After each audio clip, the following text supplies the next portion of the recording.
To create the magic banner flags in Forever Artisan 5, the first thing we're going to do is add a shape. And so we're going to add a rectangle and create.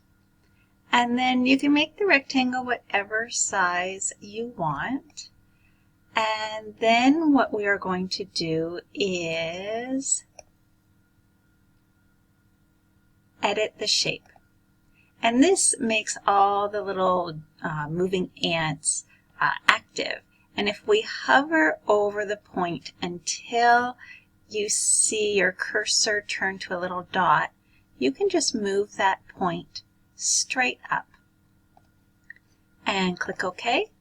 And there you have it, a perfect banner in just a few seconds. You can resize it if you want. You can make it smaller or larger. And of course you can rotate it however you want it on your page. The other way is a little bit more challenging, but it will give you a few steps anyway. So we're going to create our rectangle, and then I just kind of move it to the edge, and then we'll make it 5 inches wide. And I'm going to put in a marker at the 4-inch mark, and I'll put in a marker halfway through. And then we're going to the cut ribbon, and we are going to choose cut a straight line. And we'll click OK.